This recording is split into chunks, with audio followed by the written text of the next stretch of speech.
Real Estate Hustlers podcast. I am your host, Josh Appelman, founder and CEO of Appelman Properties. Today, we're joined with Joseph Kimbrough. Joseph is the founder and CEO of Apex Real Estate Investments, offers investors passive income and above market rate returns. With years of experience, he acquires top properties in Texas and Southeast. Joseph, we're excited to have you on the show today. If you could let the listeners know a little bit more about yourself.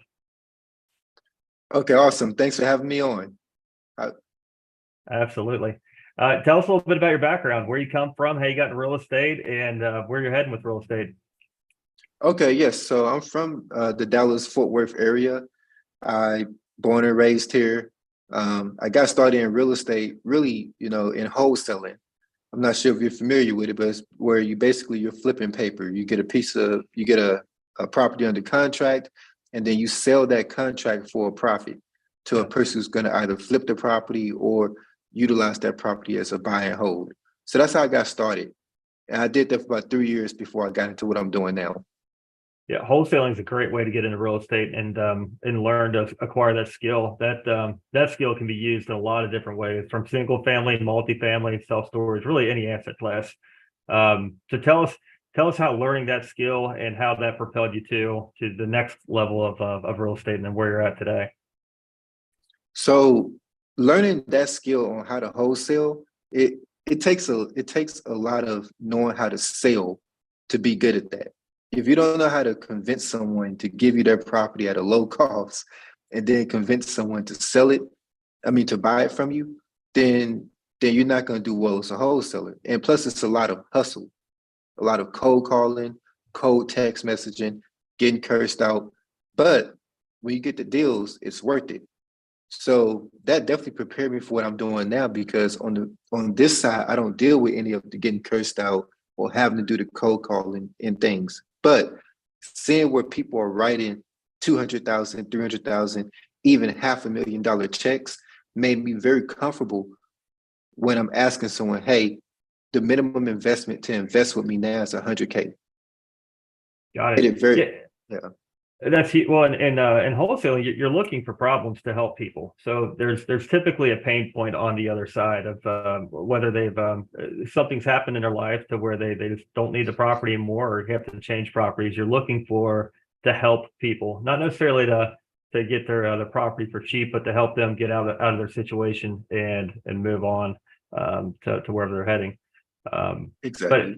But it's a balance with anything else. There's there's a give and take, and there's a lot of people, for whatever reason, they take offense to having those calls when you're just reaching out to help. But I totally get it. So now that has led you're able to wholesale properties, build capital up, and then that essentially led you into multifamily real estate. Is that correct?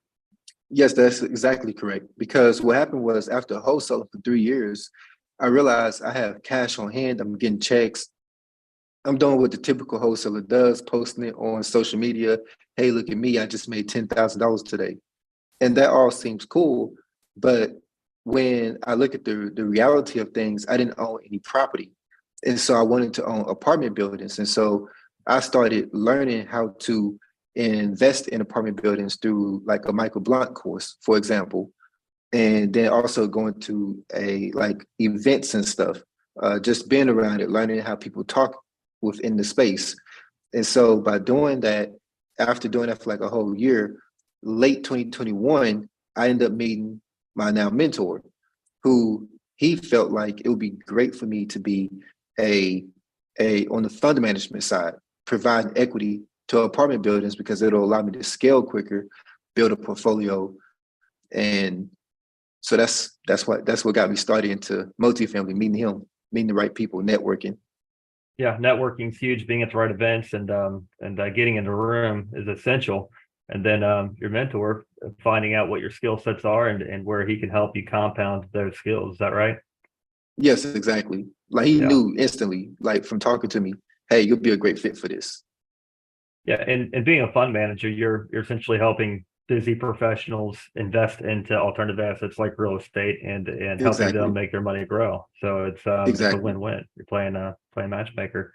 What so let's what kind of properties? What's your buy box as far as what you're looking for to help people invest in? So what I look for is 100 units or more in Texas and the Southeast markets primarily. Now I'll look in other places if the deal makes sense, but that's just the target area of where we look. So landlord friendly states. We want to keep things make sure all our investors get paid. I'll put it like that.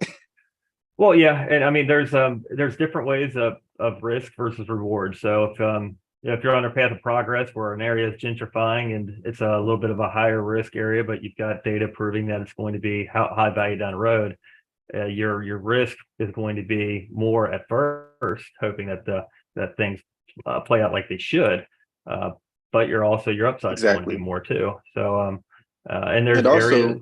Go ahead.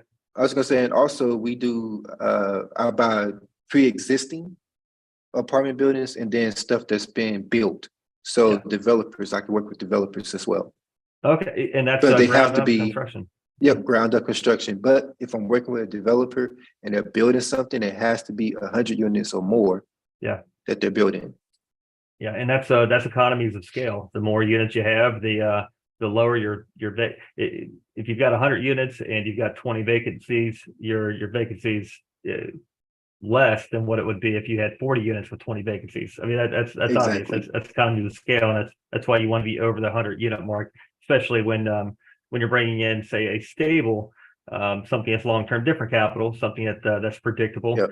If you have a shorter term investment, something that's smaller in unit size, your business plan might be different, and your risk and reward outweigh.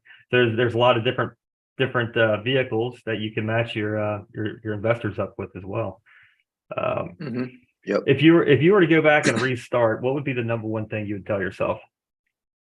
So if I went back and restarted in wholesaling, I would tell myself to start immediately looking into multifamily and take the cash that I'm making, and then take that and put that into an investment. So let's say I put together 50K in cash from wholesaling.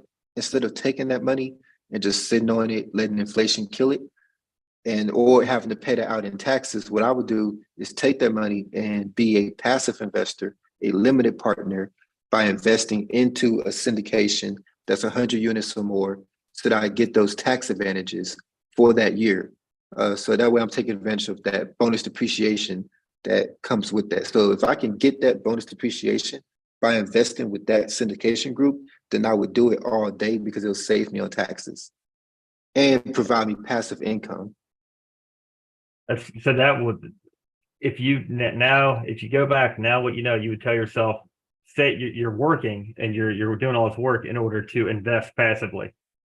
Exactly. So I would start sooner investing passively, instead of thinking, hey, I need to be the top dog. I need to be the one in charge. Yeah. That's kind of a problem that's within real estate, is everybody wants to be the general partner. Yeah. Everybody can't be the general partner. Sometimes you have to be the limited partner. It's just as beneficial. Today.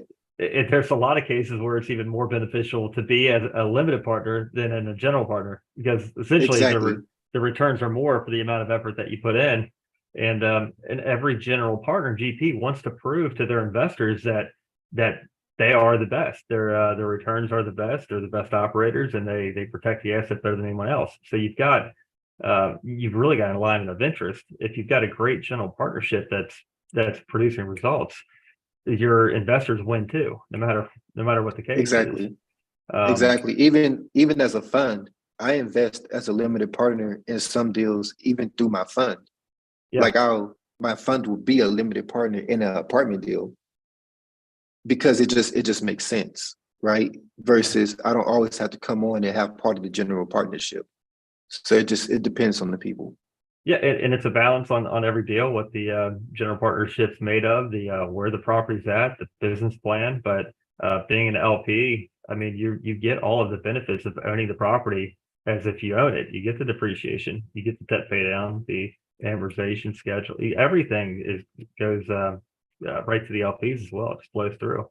Because you're right, everybody wants to be the jockey on the horse, and if you own a little of a lot, you really get to put yourself out there and be able to capitalize when these things come full cycle and along the way as well. Yep. Totally agree. What would be the best financial advice that you've ever received from mentors or other investors through your career?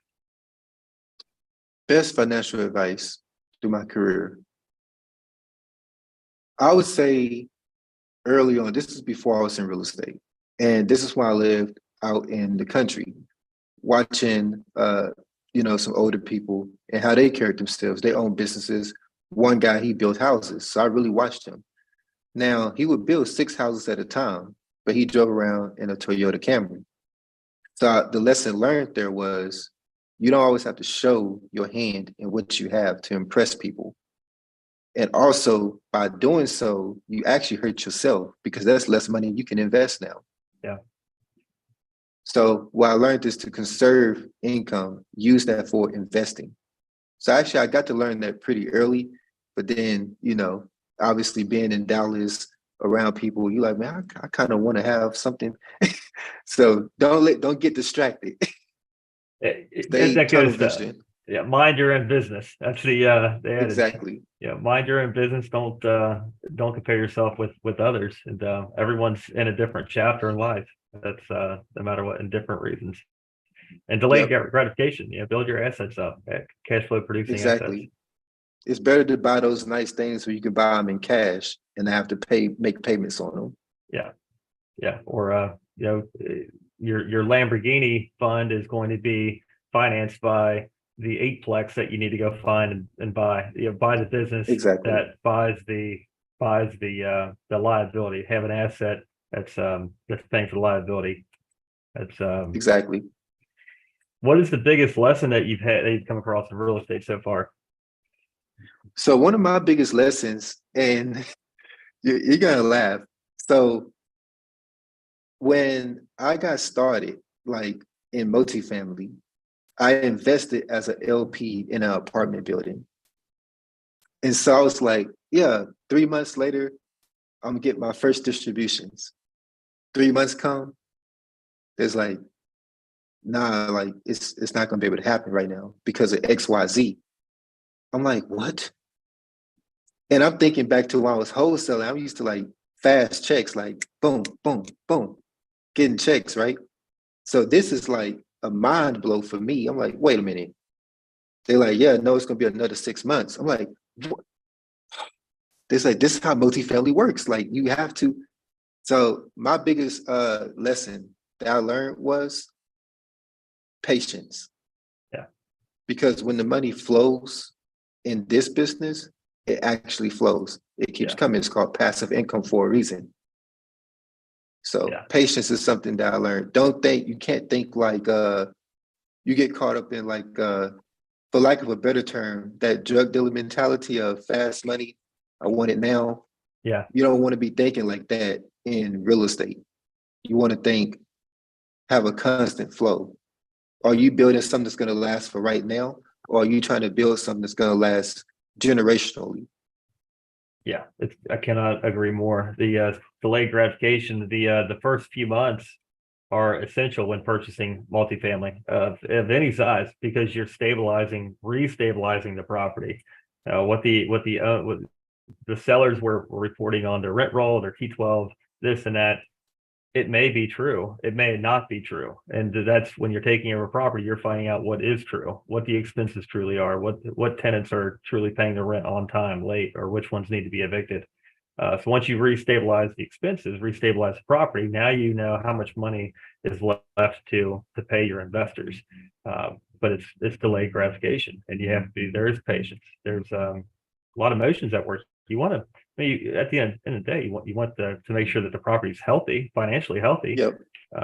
To you don't want to start skimming from the property before it's financially healthy because that'll cause it to fail. Yeah, and so you got to think patient. There are groups that will overraise on properties in order to give returns out before the property is actually producing real returns, and that's not healthy for the property neither. In a lot of cases, it's great for the investors that want to rely on the cash flow, but still, that cash is kind of like you're paying it forward because somebody's borrowed money on top of the property. So there's different investments to get into. But a healthy property will give and give and give, and as long as it's operated right, it'll stay around as long as you let it. Exactly. So so now you're operating a fund. How big do you want your real estate career to go? What's your moves? So my next move here is once I complete the capital raise for this fund, is to raise up a $10 million fund. At first, I considered doing a $100 million fund next, and then I was like, man, but then that takes a while unless you have a bunch of people that can invest 5 million or more. So, so I was like, okay, I'll do 10. And so just keep setting up a series of funds exactly the way my mentors do it. They set up a series of funds, raise the capital for them. And as you're raising, you're already investing into properties. So there's not a blind pool fund when someone is saying, hey, I want to invest with you. You can show them properties that you already have in the fund. So that's what I'm doing now. And so I'm going to start. I started this fund as a 506B, meaning Okay. I can take non-accredited and accredited investors. But then I switched it over a few months ago to a 506C where I can market directly to people on social media. And the flip side of that is I can only accept accredited investors. But so this is the way I'm going to do every fund that I set up. Started off as a 506B for 90 days, and Yeah. then switch it over to a 506C once I've given the non-accredited investors a chance to invest, and then start going and marketing for accredited investors to come in, finish it off, and we already have properties going, producing cash flow for them. Yeah, I like that a lot. And just keep, Yeah, yeah, you're man, just helping keep doing people. that over. Yeah. Exactly, helping people. Because Yeah. I thought about the Reg A, but it's kind of like if I set up a Reg A fund and someone gives me $2,000, I hold that 2,000 for 5 years. I give you $4,000 back. Yeah. Did I change your life? So no, that doesn't make sense to me.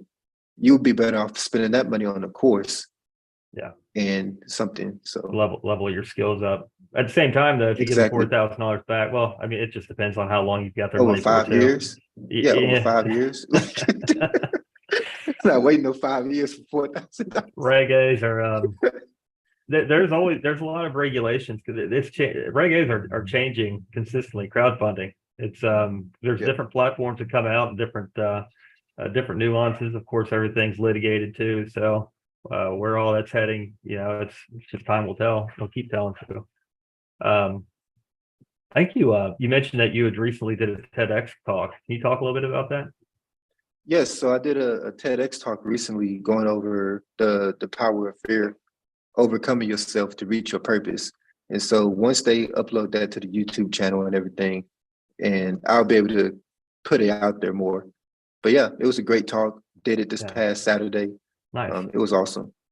Yeah, heck yeah. Well, and that's just getting the message out there, what you've learned, what you've overcome, and where you're heading. And a lot of people are just, like I said, just in different chapters of their life, and they're looking to find different dots to connect to help get them to the next level too. So it's all part of it is reporting back your journey to others and being a part of hopefully their solution.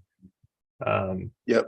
Yeah, how would you recommend if someone's just beginning to learn about real estate, learning how to the acronyms, the language? How would you recommend that they get more involved with real estate?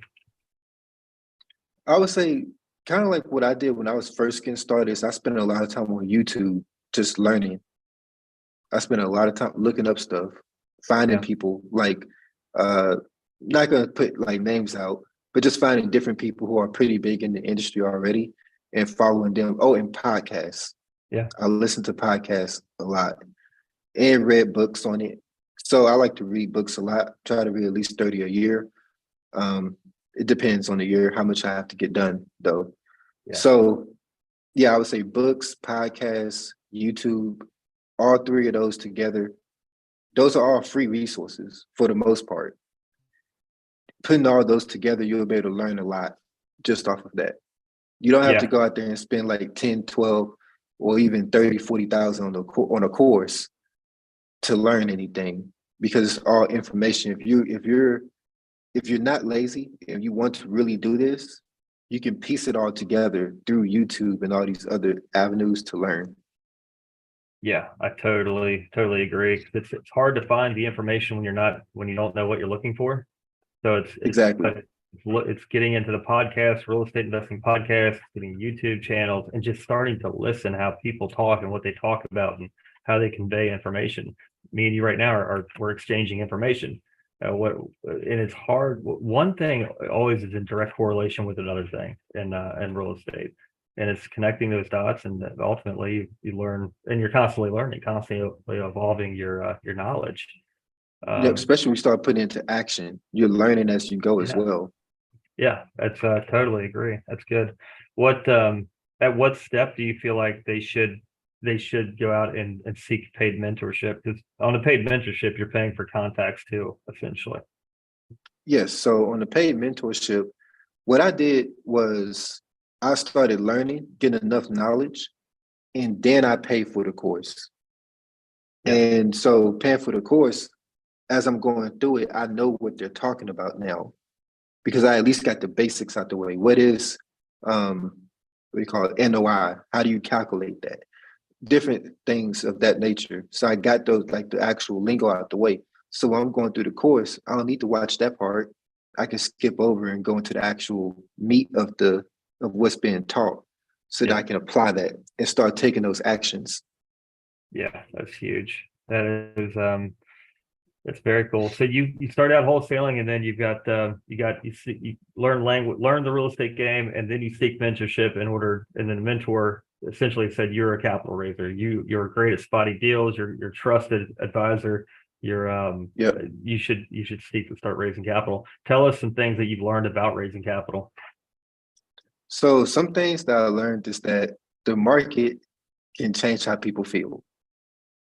Meaning, if the news line goes on and says the world is about to end, people get real tight with their money. So now you have to re-educate and say, okay, well, no, I get it, interest rates are high, but this is how we're buying right now. So what I've learned is that as a capital raiser, you have to educate these investors because these people are not already investors. They might be physicians, engineers, uh, professional athletes. This is not their everyday. They don't live this here world. So if they hear something on the news, they automatically think, hey, I should probably avoid that right now. So it's your job to educate them and then tell them what you're doing to navigate through those waters. So I was telling them, hey, look, so we might be assuming loans right now. I'm working with operators who are assuming debt versus operators getting new debt. And the operators that have old debt that was not fixed and was floating, then the way they're handling things is XYZ. So I explained that to the investors so that they can see, hey, this guy is competent. He knows what he's talking about. Yeah, that's awesome. That's huge. Is that just to stay in touch and keep just reinstilling what's actually happening in the market from real time perspective. What the feedback is from the operators that are essentially your boots on the ground. That's Yep. what are some different benefits that you've seen come from your investors that you can tell other future investors who might be just curious and want to get into it, not sure how, but what are some benefits? So I tell people, this is my biggest thing. I always say, you can have, with my fund, you have all the benefits of a landlord, but you have none of the headaches of a landlord. And you're invested in more units at a time. Plus, we protect your capital. So that's typically what I lead with. And then I might tell someone, hey, how can I put this? Like I'll actually show them the actual model. Like I have a whole how you call that PDF that shows them the actual benefits of investing in multifamily. So it goes step by step. This is one benefit. This is the second benefit. This is why this is a benefit. I break down how the economies of scale are greater. And another slide of it, I'll break down this is how we raise value so that we can increase the rents in the area and then sell this at a higher price. So they see everything from covered parking to maybe adding paid washing machines. They see all of that stuff, what goes into it, maybe putting a vending machine there or something. They see how each one of those things add up to increase the value of the property. And so when they're thinking about, well, I was just going to go buy a single family property, but I'm showing them this. They're like, this is much better. Yeah. And it's less of a headache. I think that is the biggest roadblock is getting the mentality to where you don't have to actually own the property and manage the property and be the jockey on the horse, so to speak. You can get into better deals of economies of scale, still get the great benefits, but getting over the I need to be the one that's the front runner on the deal. I actually just thought about to say the jockey on the horse. The jockey on the horse can get fired. The person betting on the horse don't get fired. They can always choose another horse to bet on. Yeah, 100%. It's there's a ton of stress that comes along with actually managing and operating the properties. I mean, there's a massive amount of stress that it has to perform. You've got you've got 100 unit of property, you got 100 families that are relying on you to make sure that they have a house over their heads, a great house for their families to grow up into as well. So it's just exactly keeping everything in line. And if you put that on top of your existing career, something's going to suffer, but you can take advantage of investing with somebody else and still get the same benefits. Very cool. Very cool. So what's the horizon here? How many units are you wanting to have under your management, under your fund? So working on adding close to another 500 in right now. And then a little bit later, another close to 300 I'm working on adding into the fund right now. So by the end of this year, I should have close to 1,000 units in the fund. Nice. That's huge. That's in a fund. The good thing about a fund is that the investment, it's a blended average. So if you have one property that's going through a value add strategy, it's not necessarily kicking off free cash flow yet, but it will. Your returns still stay the same with the other properties that are propping everything up. It's Oh, and another benefit of investing in a fund is that we don't do capital calls. Because when you invest into a fund, we already have money there on hand. So we're never going to call you and say, hey, we need a little bit extra money for this here property. Whereas if you invest directly into a syndication, you might get that call.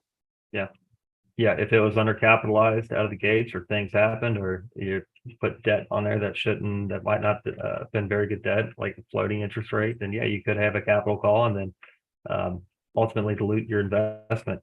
Very cool. So tell us, how can people get a hold of you? What social channels? Yes, so people can reach out to me on LinkedIn, and the LinkedIn part is Real J Kimbrough. And then they can also reach out to me at Instagram. My Instagram is just my name, Joseph Kimbrough, JosepKimbrough.